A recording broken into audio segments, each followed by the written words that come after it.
Assalamualaikum warahmatullahi wabarakatuh dan salam sejahtera. Anda sedang menonton pembentangan inovasi pendidikan oleh Pegawai Perkhidmatan Pendidikan Cemerlang.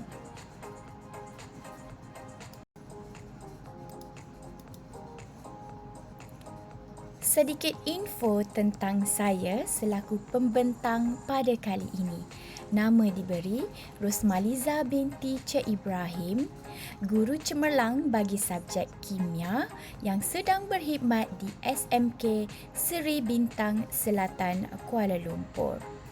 Merupakan Duta Guru KPM Yayasan Petronas, penyampai didik TV KPM, penyampai program Connecting Dots Learning, pegawai teknikal STEM negeri wilayah Persekutuan Kuala Lumpur, jurulatih utama negeri bagi mata pelajaran kimia KSSM dan juga merupakan champion teacher bagi mata pelajaran kimia.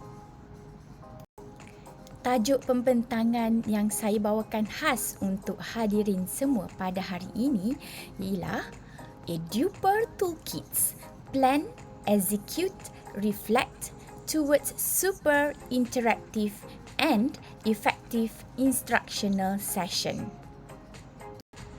Misi inovasi ini ialah untuk meningkatkan pengetahuan, kemahiran dan nilai sahsiah murid terhadap mata pelajaran sains dan kimia selaras dengan standard kualiti pendidikan Malaysia gelombang kedua. Namun, setelah disebar luas kepada guru-guru di negeri lain, mereka berminat untuk mengambil bahagian secara sukarela dalam pengaplikasian inovasi ini di dalam bilik darjah mereka. Walaupun pada sasaran awalnya ialah hanya tertakluk kepada penggunaan guru dan murid di SMK Seri Bintang Selatan sahaja. Pembentangan saya terbahagi kepada 6 bahagian, iaitu yang pertama ialah pengenalan, yang kedua ialah kenyataan masalah, yang ketiga strategi penyelesaian menggunakan Eduper Toolkits, yang keempat tata cara bagaimana menggunakan Eduper Toolkits di dalam kelas, yang kelima bagaimana impak penggunaan Eduper Toolkits dinilai, dan yang keenam ialah kelestarian Eduper Toolkits bagi sistem pendidikan negara. Kita mulakan pembentangan ini dengan pengenalan. SMK Seri Bintang Selatan merupakan sebuah sekolah yang terletak di Bandaraya Kuala Lumpur dan merupakan mantan sekolah kluster kecemerlangan yang kini merupakan sekolah projek TS25. Kekuatan yang telah dikenal pasti ialah SMK Seri Bintang Selatan terdiri daripada 921 orang murid pelbagai kaum yang berdaya maju, gigih berusaha dan mempunyai akses yang tinggi kepada sumber pendidikan. Persekitaran yang positif dan sokongan belajar yang tinggi memudahkan mereka melakukan proses PDP dengan licin dan mudah. Mempunyai rangkaian yang utuh dari segi sarana ibu bapa dan juga jalinan dan jaringan bersama PPD dan JPN menyebabkan keempat-empat kriteria ini telah memenuhi inisiatif pembangunan komuniti berasaskan aset yang saya gunakan untuk membangunkan inovasi Eduper Toolkits ini. Saya mendapati bahawa semua kualiti yang telah dikenal pasti ini sangat teruji setelah negara dilanda pandemik COVID-19. Data PBD bagi mata pelajaran sains tingkatan 2A dan 2K pada November 2021 adalah seperti berikut. Saya mendapati bahawa seramai 6 daripada 60 murid telah mencapai TP6 dan selebihnya tidak berjaya mencapai TP yang tertinggi. Seramai 12 orang murid telah dikenal pasti mempunyai fokus dan minat. Walau bagaimanapun, hasil kerja mereka adalah hasil kerja yang dihantar tepat pada masa. Namun, hasil kerja tersebut masih boleh dipertingkatkan lagi. Hasil tinjauan yang telah saya jalankan dalam kalangan murid mendapati mereka sangat-sangat tertekan dari segi peperiksaan. Tiada integrasi idea dan penghayatan terhadap isi kandungan pelajaran yang disampaikan sepanjang PDP dalam talian sewaktu pandemik COVID-19. Selain daripada itu, murid didapati tiada keseronokan belajar dan ini menyebabkan rendah keupayaan dalam kalangan mereka untuk menyelesaikan masalah. Hal ini menyumbang kepada masalah dalam pengupayaan kemahiran abad ke-21 dalam PDP yang dijalankan oleh guru. Mari kita semak masalah yang dihadapi oleh murid kita sekarang. Melalui pemerhatian dan juga tinjauan yang telah dijalankan, saya mendapati murid-murid pasca pandemik menghadapi 5 masalah berikut, iaitu yang pertama masalah dari segi psikologi iaitu hilang minat dan motivasi. Yang kedua, mereka mempunyai perubahan sikap dan personaliti. Seterusnya, fokus dan hala tuju mereka telah berada di jalan yang tidak on track. Dan seterusnya, pengetahuan dan kemahiran mereka tidak dapat dicapai secara maksimum dan ini menjejaskan pencapaian mereka apabila penilaian dijalankan. Isu ini perlu diselesaikan segera menggunakan Eduper Toolkits kerana justifikasinya adalah seperti berikut. Yang pertama, kita perlu mengelakkan keciciran murid dalam pelajaran dan menjadi tugas dan tanggungjawab guru sebagai ejen perubahan bagi murid dan juga bagi kompetensi diri sendiri. Selain itu juga, murid adalah aset negara Malaysia yang merupakan bakal pemimpin negara. Ini penting bagi memastikan kelestarian proses dalam sistem pendidikan negara berjalan secara seiring dengan perubahan semasa.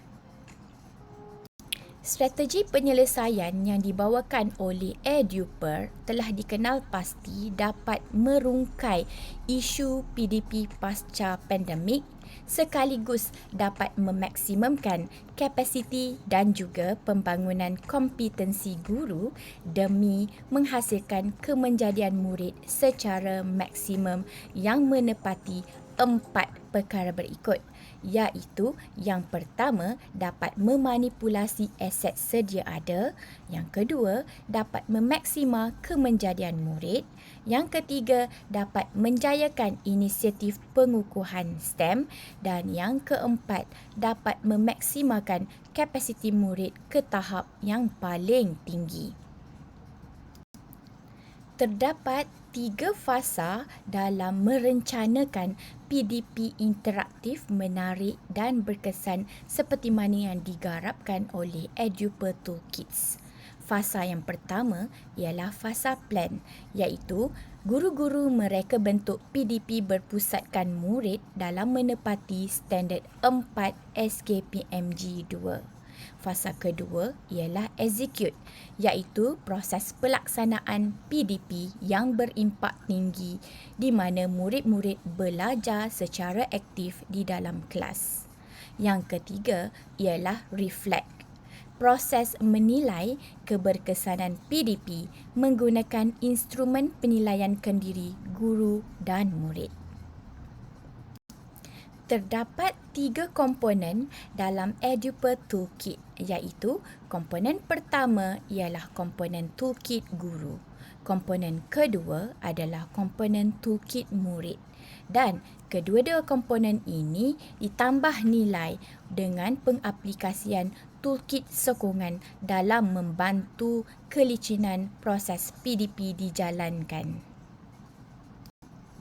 Ketiga-tiga komponen ini diaplikasikan melalui pelaksanaan 3 langkah berikut.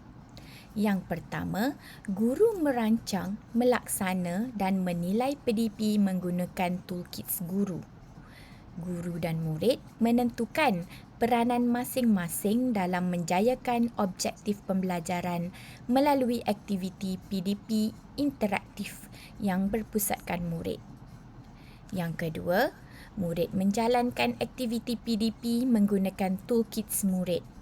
Pada fasa ini, proses PDP dilancarkan dengan menggunakan toolkits sokongan dan guru dapat menilai pencapaian murid menggunakan toolkits murid. Untuk langkah yang ketiga, refleksi penilaian keberkesanan PDP yang direkodkan dengan menggunakan toolkits murid dibincangkan bersama murid. Dan akhir sekali, penambahbaikan dapat dilakukan mengikut keperluan guru dan murid. Strategi pelaksanaan Eduper Toolkit adalah selaras dengan standard kualiti pendidikan Malaysia gelombang kedua. Ianya dihuraikan seperti berikut. Langkah yang pertama, guru mereka bentuk PDP dengan mengambil kira latar belakang dan kecerdasan murid menggunakan Teacher Toolkit. Murid dan guru menentukan peranan masing-masing dalam aktiviti yang akan dijalankan. Guru dan murid akan berkolaborasi menjayakan objektif pembelajaran dengan mengambil kira kesediaan, keupayaan murid melalui pengaplikasian toolkit murid. Seterusnya, murid memberi maklum balas kepada isi pelajaran melalui aktiviti interaktif yang dijalankan menggunakan toolkit murid. Penilaian pencapaian murid dijalankan secara berterusan dan ianya direkodkan menggunakan Student Toolkit atau Toolkit murid.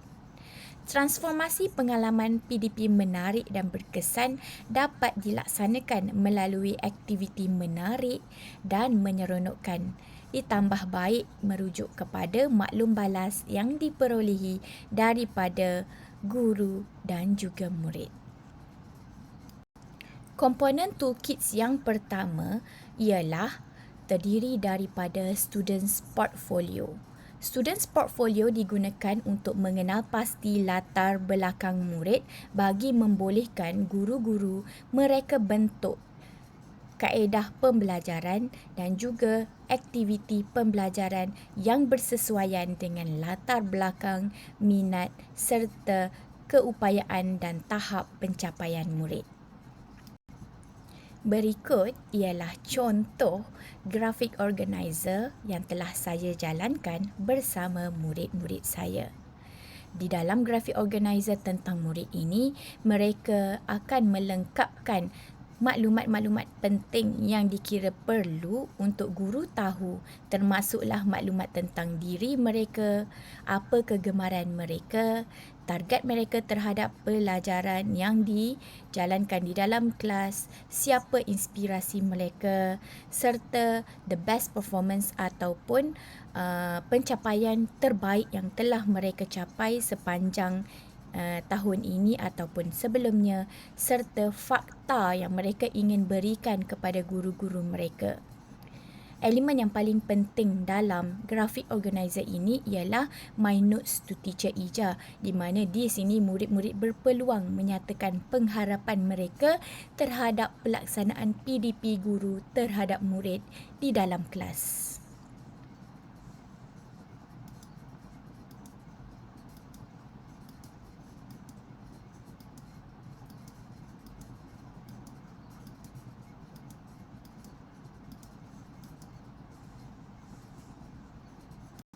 Berikut pula adalah 4 langkah yang dilaksanakan dalam mereka bentuk PDP. Yang pertama, Pemilihan bahan sumber aktiviti PDP dinilai menggunakan Impact Metric Methods, di mana guru-guru perlu merujuk di SKP dan tahap penguasaan murid terkini bagi mengupayakan proses perancangan objektif dan kriteria kejayaan mengikut tahap penguasaan murid yang diinginkan. Dalam merancang pembelajaran tersebut, guru-guru boleh mengaplikasikan kaedah pembelajaran terbeza sekiranya mengikut keperluan murid. Perancangan kaedah penilaian dan teknik penyoalan juga perlu dalam merangsang daya inkuiri murid. Elemen didik hibur pula perlu disuntik supaya ianya bersesuaian dalam menyokong motivasi dan fokus murid sewaktu PDP. Proses merancang PDP menuntut kreativiti dalam kalangan guru. Komponen yang kedua ialah kerangka reka bentuk instruksi yang berfungsi sebagai RPH on the go. Komponen ini boleh digunakan untuk PDP berasaskan kontekstual yang menggunakan 5E Instructional Model. Kerangka reka bentuk instruksi EduPer Toolkits ini juga telah disepadukan bagi mengupayakan pengaplikasian project based learning ataupun problem based learning dalam kalangan murid di dalam kelas. Ini adalah contoh kerangka reka bentuk instruksi yang telah dilengkapkan. Komponen yang ketiga dalam EduPer Toolkits ini ialah Carta KWL Lesson Effectiveness Feedback Instrument. Sewaktu proses PDP dijalankan, murid akan menjalani 3 fasa berikut, iaitu murid-murid menulis semua idea-idea awal mereka pada bahagian no.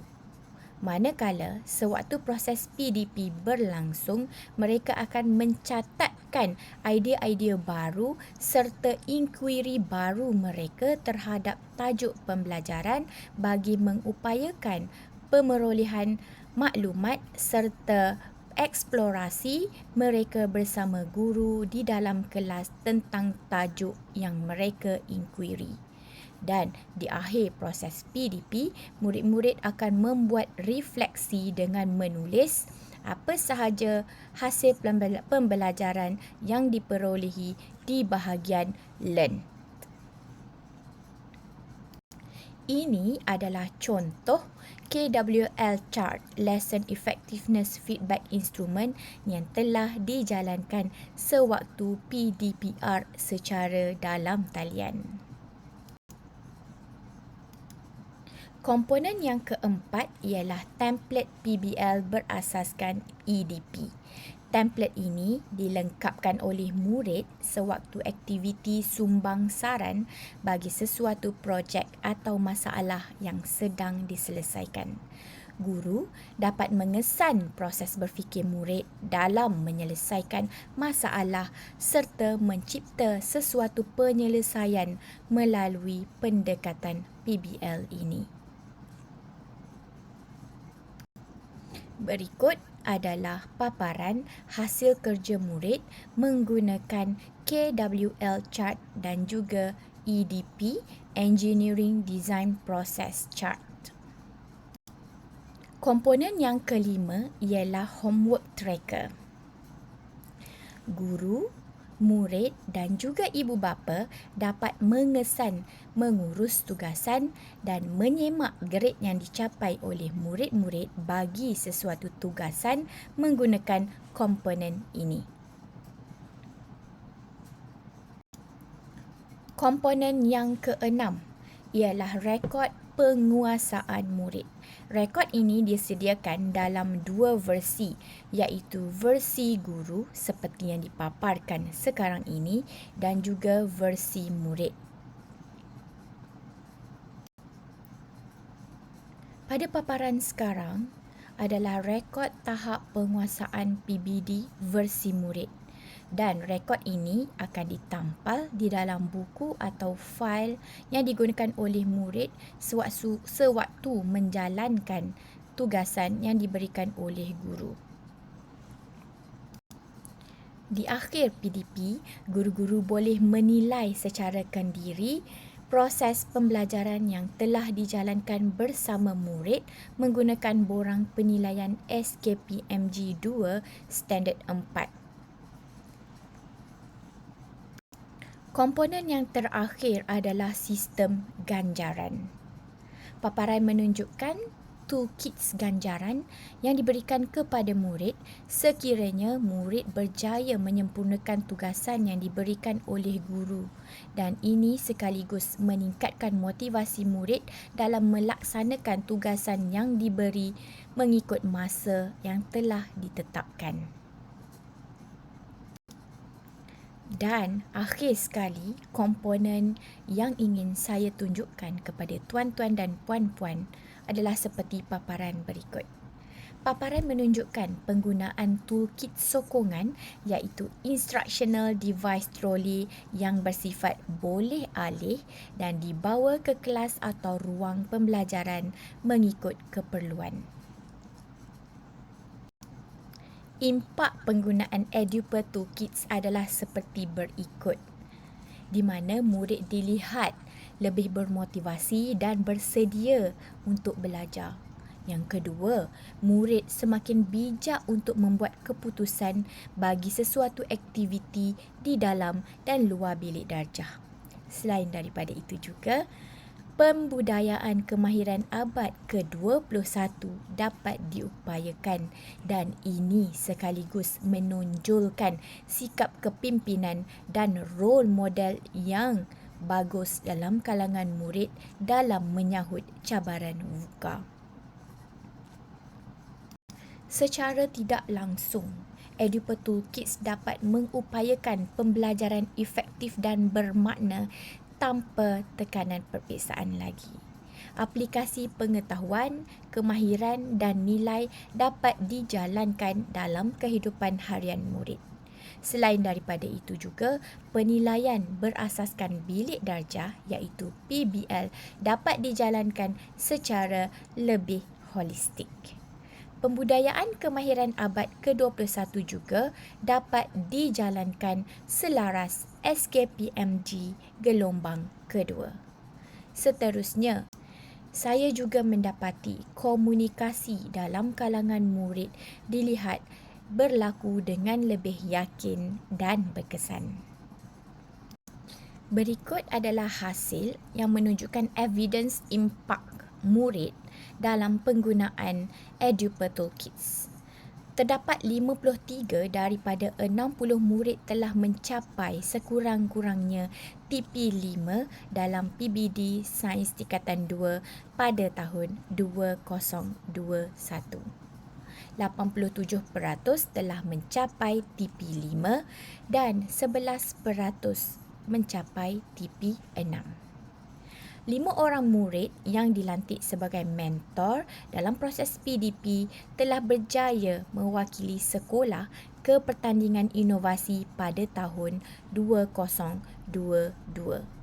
Murid dilihat lebih fokus dan mempunyai hala tuju yang lebih jelas dalam pembelajaran mereka. Dan akhir sekali, dilihat juga berlaku peningkatan kompetensi guru STEM yang telah menggunakan Eduper Toolkits ini dalam mengendalikan PDP yang lebih efektif dan juga berkesan. Berikut adalah rangkuman proses PDP menggunakan Eduper Toolkits. Setiap murid menjalankan tugas masing-masing kerana seawal PDP dimulakan, mereka telah ditentukan tugas mereka di dalam melaksanakan PDP melalui aktiviti yang dijalankan di dalam kelas. Pengupayaan Eduper Toolkit semasa proses PDP ini membolehkan 5 elemen dalam standard 4 SKPMJ2 dapat dicapai, iaitu guru sebagai pembimbing, murid sebagai pembelajar aktif, guru sebagai penilai, guru sebagai pendorong dan juga guru sebagai pengawal. Berikut adalah rangkuman video yang telah dirakam sewaktu PDP dijalankan.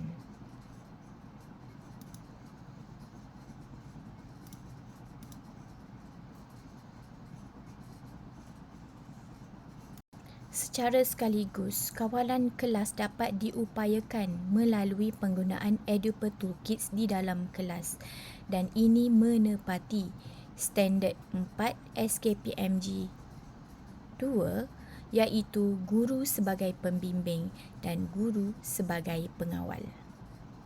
Di akhir proses PDP, sesi maklum balas dalam kalangan guru dan murid dijalankan dan ianya memberikan kesan dan impak yang lebih tinggi bagi membolehkan penambahbaikan dilakukan pada kelas yang akan datang. Marilah kita merenung dan melihat wajah anak-anak murid kita dalam-dalam. Sanggupkah kita menafikan hak mereka untuk berjaya? Kelestarian inisiatif dalam menyelesaikan isu PDP pasca pandemik dengan menggunakan Eduper Toolkits ini dilihat daripada 4 sudut. Yang pertama, ianya mendapat sokongan daripada komuniti kerana apa yang dijalankan di dalam kelas menggunakan Eduper Toolkits ini adalah selari dengan dokumen standard kurikulum dan pentaksiran bilik darjah bagi subjek yang diajar. Selain daripada itu juga, ia telah menghasilkan kemenjadian murid berfokuskan kepada penilaian holistik dari segi konsep pendidikan sepanjang hayat. Selain itu, ia memberikan impak yang berterusan di mana inisiatif PDP adalah selari dengan SKPMG 2 dan pembelajaran bermakna mengupayakan proses pengaplikasian apa yang dipelajari di dalam bilik darjah dalam kehidupan harian dan akhir sekali ianya juga dapat memanfaatkan sumber komuniti dan sekaligus menyokong kempen SDG iaitu Quality Education dalam menambah nilai sistem PDP yang sedia ada ke arah PDP yang lebih berkualiti dan berkesan. Dan ini juga sekaligus dapat meningkatkan kompetensi dan kemahiran guru dalam mendepani VUCA. Saya ingin merakamkan penghargaan dan sekalung ucapan terima kasih kepada MTT berikut, iaitu pengetua dan semua warga SMK Seri Bintang Selatan Kuala Lumpur, PIBG SMK Seri Bintang Selatan, Majlis Guru Cemerlang Wilayah Persekutuan Kuala Lumpur, pembimbing Duta Guru iaitu Encik Muhammad Rizwan bin Amir, PPD Bangsa Pudu iaitu Dr. Zalina Muhammad Tahir, Yayasan Petronas dan Yayasan Teach for Malaysia di atas latihan yang telah diberikan sehingga terhasilnya Eduper Toolkits ini, JPWP Kuala Lumpur serta tidak dilupakan bahagian profesionalisme guru KPM yang memberikan ruang dan peluang untuk saya kongsikan inovasi Eduper Toolkits ini. Akhir kata, apa yang baik adalah daripada Allah Subhanahu Wa Taala dan apa yang buruk adalah daripada kelemahan yang perlu saya perbaiki di masa akan datang. Untuk keterangan lanjut, saya boleh dihubungi menerusi talian berikut. Sekian, terima kasih.